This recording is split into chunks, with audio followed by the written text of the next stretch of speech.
This is Our Anxiety Stories, the Anxiety Canada podcast with John Bateman. This is the place where people from all walks of life share their anxiety stories to remind you that you are not alone. If you have an anxiety story you'd like to share, contact us at anxietycanada.com/ouranxietystories. Hello, my name is John Bateman. This is Our Anxiety Stories, the Anxiety Canada podcast, which can be found at anxietycanada.com. My guest today is Marianne Booth. She's the former Mayor of West Vancouver and a former lawyer. Welcome, Marianne. Thank you, John. Wonderful to have you here. Glad to be here. Podcast is Our Anxiety Stories. What's your anxiety story? Well, it started in 2018, and I had a very robust and long election campaign. Right. And oh my gosh, we pulled out all the stops and we did like 10 events and it was just go. So your 2018, it was when you started your term. Yeah. That was the election period. So I was a counselor. So that's the campaign. Okay. And campaigns are quite different than the job. So, but running for mayor is a big deal. Mm-hmm. And my team and I took it really seriously. And like I said, we did all these events. And, as a former courtroom lawyer, I love, public speaking. I don't have a problem with presenting, debating, being kind of on stage, and also coping with stress. Like going into court, you have to be on. I know I was when I was in provincial court, you're running like 6 trials in a day. You're interviewing witnesses in the morning that you've never met before, and you're running them, and it's like you're on. It's crazy. Wow. And this was a bit like that, and so I did it, and I know that physiologically I was different by the Thanksgiving of that year, but just before the election, because my daughter came to visit and to be there for the election, and I was kind of off the ceiling on adrenaline and cortisol. Like, I remember my husband saying to my daughter, "Your mom is not quite herself." Like, I was so pumped up. I could feel like just blood coursing Would through. you describe it as what you would know as being manic or hypomanic? Like, maybe. in that, I don't want to say that as being a bad, because manic gets a bad rap, but you were definitely elevated and Probably. Yeah. And just really wound up. Yeah. And at the height of it, like, we're in the thick of the election. We're down to the wire. And I just remember noticing that I felt like I could just feel stuff coursing through my legs and all a buzz. And I was, even at that point, kind of taking some, medication to just kind of be calm, right? Just to be calm. Like if you get on a plane, you take an Ativan or whatever, right? For sure. And then I won, which was fabulous, right? So you would have gotten an injection of some of those dopamine and some of those good chemicals at that point. Yeah, for sure. Although I only won by 21 votes, so I was really surprised. Wow. After being in office for 13 years, my opponent came in a month before. We virtually had the same resume, although he'd been mayor in the 90s. And I was disappointed, actually. Yeah, right. After Interesting. Running this long, really incredible campaign, I was disappointed. And but moved on. Christmas came, got sworn in. It was all good. And then the January, I crashed physically. And people had been saying to me, "Wow, Marianne, it's incredible that you were able to do all this stuff. You don't seem stressed at all. You don't seem nervous at all." And I was like, "Yeah, I guess I'm. I just absorb it. I had and a you career." weren't feeling anything as far as you knew at that point. Yeah. Except for just like I said, a little like hyped up. Yeah, I knew I was electricity or something. generating adrenaline and cortisol. I knew enough to know that, wow, this is not really, but you know what? After this is done, I'll get back to normal. And, but then I remember Christmas was good. You're getting through Christmas. And then January, I literally crashed. And I remember saying to my husband, what have I done? Right. What have I done? Like, I can't do this. I can't be mayor. Oh, God. And my husband was like, wow. And my best friend was like, well, maybe you can quit. And I said, no, I can't quit. No, yeah. But honestly, I just remember that period of physically just crashing, lost my confidence, just... Describe a physical crash to me. What does that feel like for you?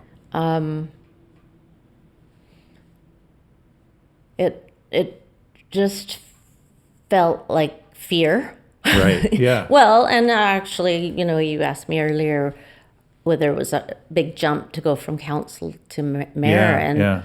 I think it was. I think the reality of the job then, you're celebrating the election and the victory and your team and you're having a party. There's a honeymoon phase, I guess. Exactly. And then you get into the office and there was no system set up. And I had a brand new assistant who had never been. Wow. Okay. And so the both of us were learning.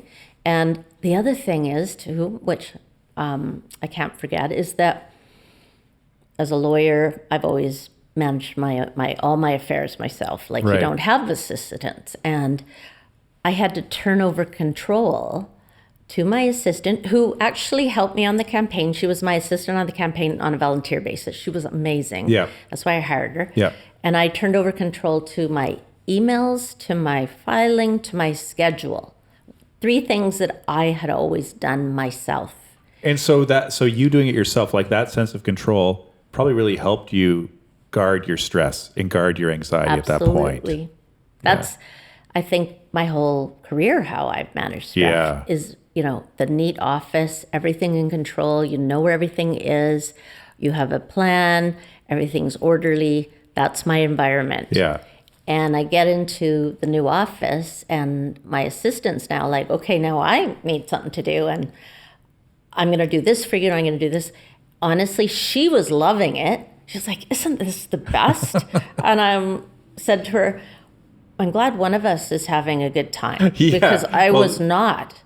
It also means she doesn't really have to control her life as much. She can control your life, and it's, the ramifications aren't the same as it is.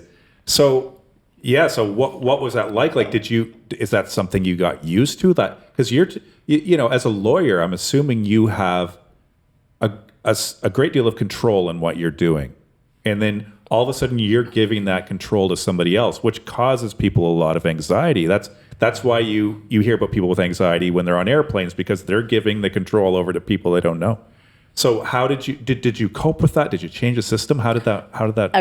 At the beginning, I wasn't coping well at all. The other thing is, you're actually having to create your job and figure out, okay, what does the mayor do? Because the mayor doesn't just respond to all the emails and do the filing and do your calendar, which was a huge part of my job. You're probably dying to do that at that point. Well, I have to say the volume of emails, even as a counselor, was not my favorite part of the job. Right. And it always hung over my head. So during that period of transition, handing over control was horrible. Mm-hmm. It was like without a safety net. It was like being, on a trapeze without a safety net. Yeah. And literally, like, I'd want to try to find a piece of paper, a file, and I couldn't because I wasn't filing anymore. You weren't in the know anymore. And it caused me an incredible amount of anxiety.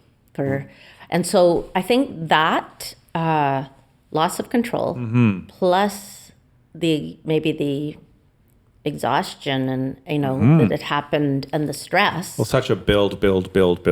Yeah, I could see it happening. So that was my assistant was fantastic, and I think during that period I did start going, wow, this is good. Like, so you started actually growing into it. I did. You got used to it. Definitely. Yeah. I think that by kind of spring, March, I was starting to, okay, I kind of can relax. Like, I think also, and this is maybe a gender thing, you always hear this about women. They always feel they have to be 110% qualified before they'll even go for a job. Right. And men will be like 25% qualified, and they're like, oh yeah, I could do that. Yeah. And we're just like not programmed the same, I don't think. No, I agree. Yeah. And so you do have some doubt about what have I done? Like, yeah. So as a woman now in a position of power in a traditionally male, let's face it, probably, I don't know how many female mayors there were in West Van previous to you. How did you deal with the anxiety around that? And like, what did you change? And did you change anything in your environment? Did you change the way you think? Did you change the way you approach people to sort of, in a way, battle that stigma? Yeah. So there was a few things that happened politically. There was a Beeline, you may have followed that. It was a big controversy in West Van, bringing rapid transit into West Vancouver. And then there was a infrastructure project we were doing. And I was getting some pretty angry men calling me up. Yeah. And, sometimes people say, what, there's just something about her, she's sort of, not use the B word. Some of that is survival. Like, you have a choice when a bully calls you. Yeah. You kind of, cave. Yeah. Or you feel like, I got to stand up to this person. So there was a bit of that testing. Well, I believe some of that is survival, but I also believe some of that is a double standard that exists where women, a man and a woman on a very same trajectory, get very different monikers. Women are negative monikers and men are empowered monikers. So you had to deal with that. Yeah. So you're sort of trying to establish, what your persona is going to be. I'm a respectful, compassionate, caring person, a nice person. But you also have to be a leader. Yeah. And so that period continued got kind of better, but still the confidence and the physiological piece was there. Like, I could tell that I still didn't have the confidence. Tell me a bit about that. Because, you talked about the physiological piece and I always like to get into the nuts and bolts of physiological and how it's affected by our psychology. And it sounds like you know something about chemicals in bodies. You're talking about cortisol, you're talking about adrenaline, you're talking about those things. Tell me a little bit about the physiologically, like what that felt like for you. Because obviously you talk about a dip in confidence. Here you are, a prosecutor, you're used to a lot of confidence, projecting a lot of confidence. What did that dip feel like for you? Physically, what did it feel like for you? And then, part B, emotionally, what did that feel like for you? And I'd never felt this before. Really? Physically at this point? Physically. Well, I'd never, definitely physiologically. I was literally having tingling in my legs that would kind of go up. And it happened when I would have a thought about a stressful situation or, what I had to do or whatever. And I would just, before where you kind of ruminate just in your head, I could feel my body reacting. And I didn't think, from what I knew about cortisol and adrenaline, I didn't think having that feeling was healthy for me. Right. Yeah. Having that on a sustained basis was good for me physically. I did not think that was a good thing. Did you have an idea that the two were connected? Like, I guess there's cause and effect you have going on. You have a thought mentally and then the physical effect you have. But were you still connecting it to anxiety? Were you connecting it to that at that point? These physical feelings you were having? I think I was identifying it as anxiety because I remember saying to the first couple months were quite horrible because I really those like, I can't do this, Yeah. and that's not a good place to be. Yeah. But then I started saying to my husband, I know what I'm feeling. And actually, you know what I said? I'm kind of glad to be feeling this because I knew a lot of people that struggled with anxiety. Yeah. Yeah. Even in my own family, friends. Mm-hmm. And until you've experienced it, you don't really appreciate it. So do you feel that upped your empathy in those situations? Very much. Yeah. Yeah. And I mean, that's why I'm doing this, because I really think, wow, this is good that I have gotten to experience this so that I can understand what other people are going through. It's always interesting talking to people who have, a lot of people deal with anxiety have their epiphany about this is anxiety. I had mine when I was very young. But here you've gone through this whole thing, and it's interesting that it doesn't surprise me because obviously, like we've talked about, you're an observer of people, and you have to be in your discipline. So how was that transition for you to finally? You said that was like a relief when you finally felt it, because you were able to engage more with people around you. What was that?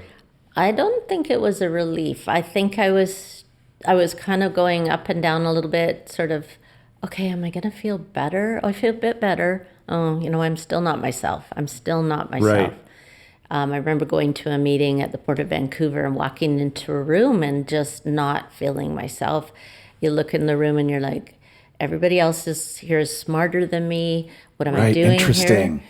And that was early on in my term, and just feeling not myself, yeah. So that's, I mean, what you're talking about is one of what we call a thinking trap, which is mind reading, or fortune telling. Assuming that everybody's smart and assuming that you're the, for lack of a better, the beta in the room, or maybe there's some imposter syndrome in there too. Absolutely. And you felt that as well. Mm-hmm. And so how, having all those emotions going into these high level meetings, how did you deal with that? How did you present yourself? What steps did you take to kind of get over that hump? Because obviously you had to go into the meeting. You can't turn around and run back home. What was your mindset when you finally would have to get in there? Because something pushed you in there. Yeah, well, it was just like going to court, or, you just go, okay, I'm going to just do this. Make small talk, sit at the table. I mean, as a new mayor, you don't have to talk. That's okay. It's good to just learn and listen. And that was a bit of a saving grace because you can go to meetings and don't have to say a lot. But you're also, aside from being mayor, you're also now at the TransLink table, you're at the Metro table, you're chair of the police board. You have about 4 hats, new hats. Wow. That you're wearing, and all of them could be full-time jobs in and of themselves. Yeah.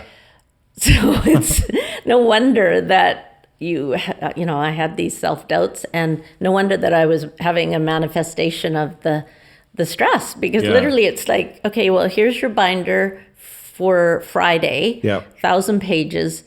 Get ready for your meeting on Friday where you're going to have to vote. No, I'm saying no to that immediately.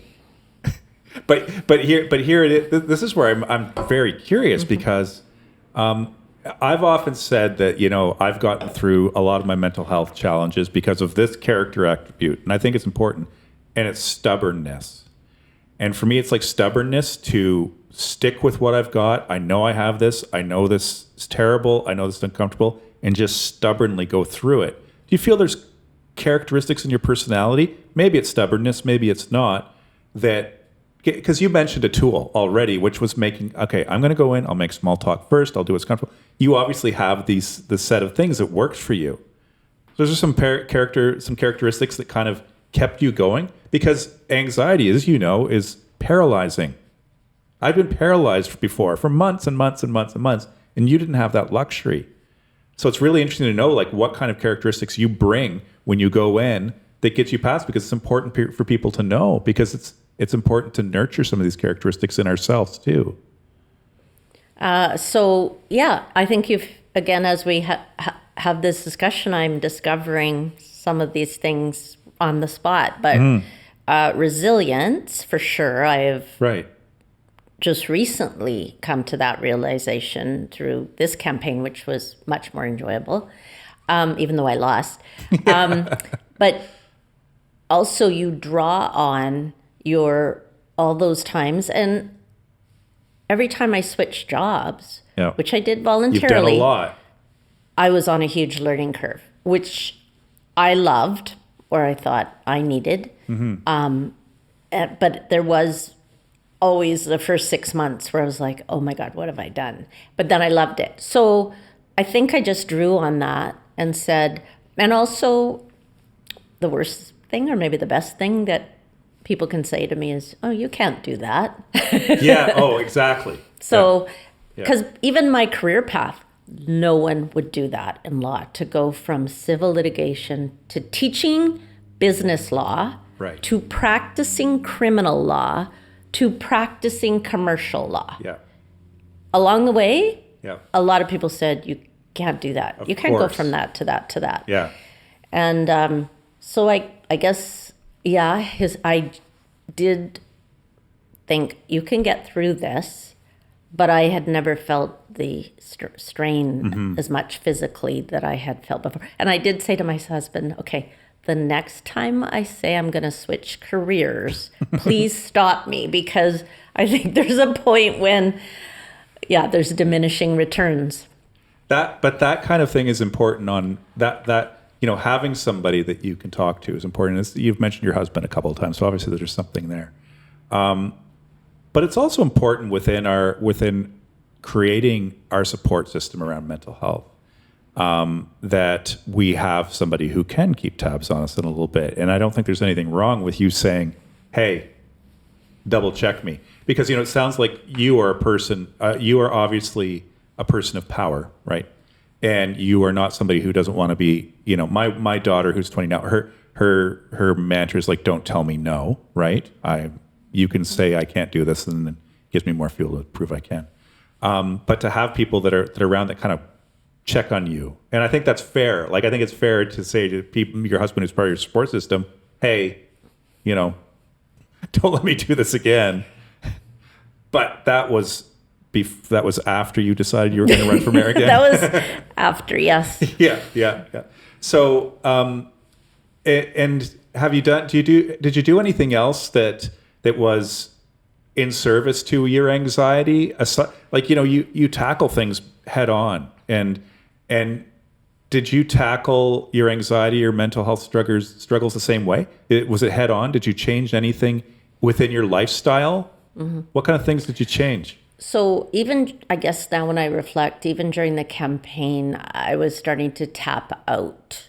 And so, and this adrenaline, like I had some good advice and so I know I had people that say, okay, you got to go work this off at the gym. And that made me feel really better physically. Right. Because there's just these chemicals, right? And And then I also, one of my best friends is a mindfulness yoga teacher. Mm-hmm. And so she started giving me private mindfulness sessions and yoga so that I could kind of live in the moment. Yeah. And that was really helpful. Yeah. As well.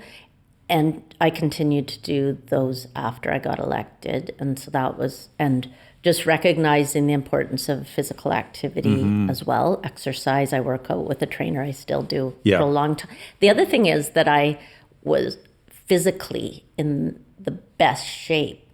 I could not have done that, 10-month marathon. Right. But I have been working out with a trainer since 1998. Wow. Okay. For almost 25 years. So I had really good physical strength and endurance and Those stamina. foundations are important when you're facing physical and mental health challenges. Yeah. And I also am one that if I figure something's wrong, I do something about it. Yeah. Right Taking action. And I'm the same way. And it's hard when people are in the middle of anxiety or difficult things. It's hard for them to do that. But action doesn't have to be running for mayor. Action can be something else. I'm curious. I want to double back to this nebulous thing we called mindfulness. Do you practice mindfulness? Is it like a daily thing? And can you explain to me a little bit how you practice it? Because I practice it in a different way, but I would like to, or in my own way, but I'd like to know how you practice it. So yeah, I wouldn't say I am I was going to say religious or regular meditator. Yeah. Although I do think my meditation might be different than other people's. And this is an important point that I want to get to. Yeah. And, like golf might be my meditation. It's mindful as well. You got to get out of your brain when you're golfing. Yeah. I mean, it is a mental game, but, Yeah. and I recognize how important it is. Now, unfortunately, campaigning and being mayor, they're the opposite of mindfulness. You are living constantly in the next hour, the next day, Wow. what's on my calendar, constantly. Which is definition of anxiety, your future living. And you're getting through all kinds of scenarios and what ifs, right? And you're changing. Like Yeah. I would have 8 meetings in a day and I would be changing hats, changing topics, Wow. like that. And you may have a kind of down meeting and then you have to go into a really good meeting because now you're handing out an award for someone and you got to bring that. Now, again, being in court taught me a lot of that. And I actually thrived on it, like switching gears, and took pride in the fact Yeah. that I could make decisions and change. I'd do a media interview, I'd go to an awards thing, then I'd have to do, a council meeting, and I'd have to go to Metro, and oh my gosh, it's fantastic. I Yeah. loved my Yeah. job. Yeah. Once I dealt with the first 9 months. Yeah. After I got kind of, okay, an assistant is a good thing. Yeah. And look at what she can do for me. And you can do this job. Actually, you do bring value to these conversations. I think it's a really important lesson to learn for people. We're increasingly we're in an instant gratification thing, and with mental health too. I mean, I had to learn there's a beginning, a middle, and an end to any kind of crises or episode, and reminding yourself. And it sounds like you did that. You knew. I've been in new jobs before. I'm going to project to the end, and it's going to be okay in 6-8 months. Mental health, I approach the same way because I have dips. My trick is to mitigate them, to not have one that goes down to 0 and then up to 100 is to keep them kind of smooth dips. So it sounds like you already had these tools in place previously, and you're able to do that. But it's a really important lesson for people to learn that, and it's within their own world. It doesn't have to be this high-flying, high-energy world that you run in.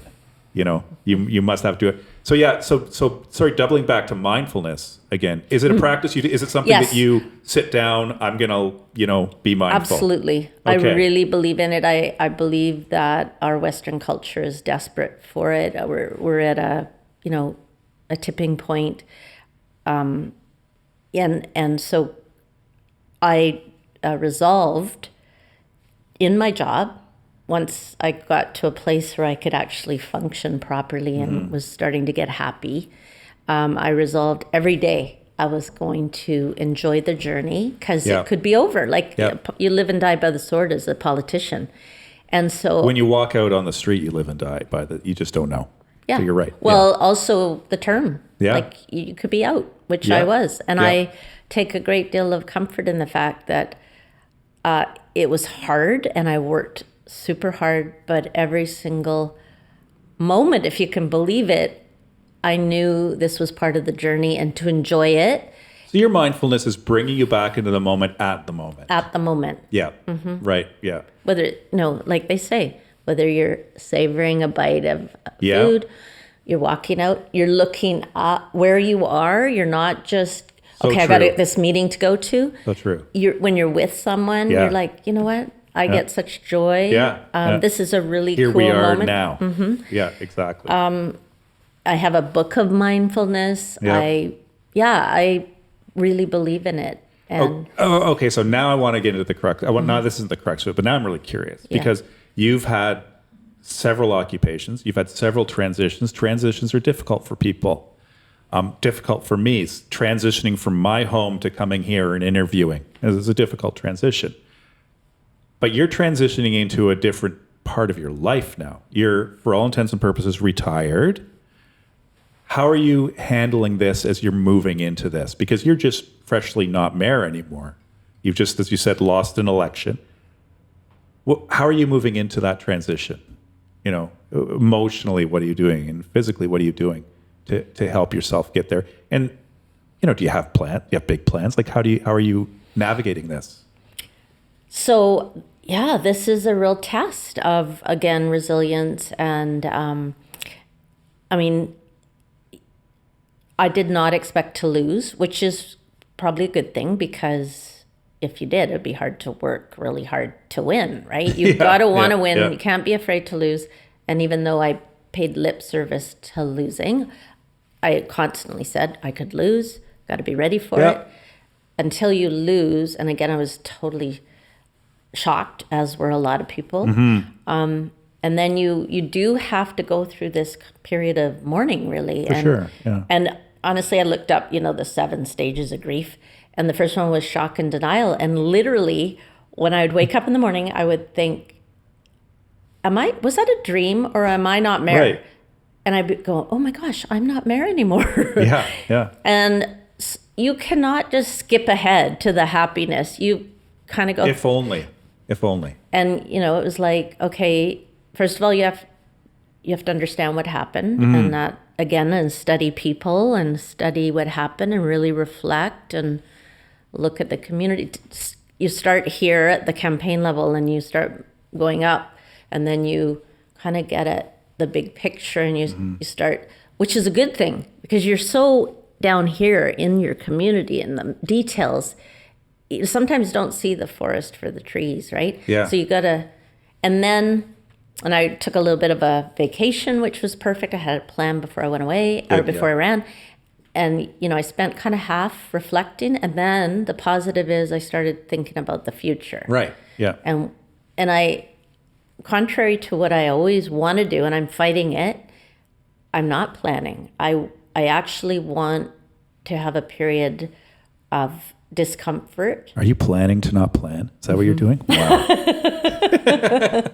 But that's something. That's something. And putting yourself in discomfort. I've put discipline things in place, because I'm going to be going to Europe next year, England. I'm going to live there for a couple of months. But you still obviously have a thread in your life, like a routine, for lack of a better term. Like, you obviously work out. Maybe you play golf, you have social, you have all that stuff. So I think that thread is important for continuity within those transitions.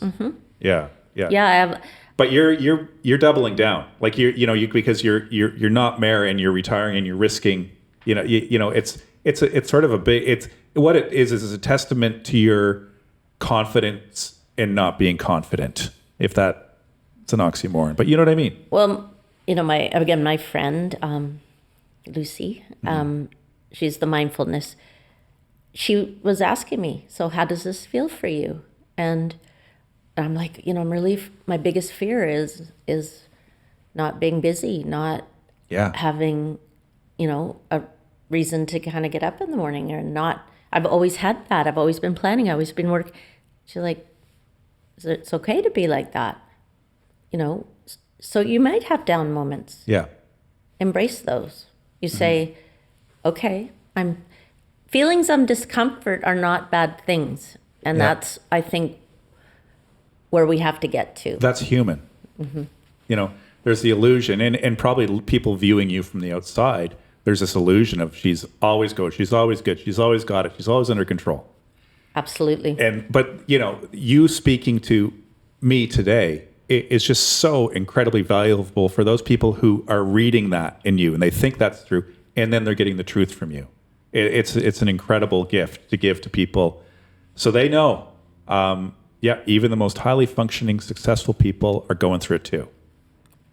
Yeah, and that's why I think it's important for people in positions like mine, community leaders, to show courage and do this. Yep. It's super hard. Yep. I've done it a lot of my job was taking positions that maybe weren't popular.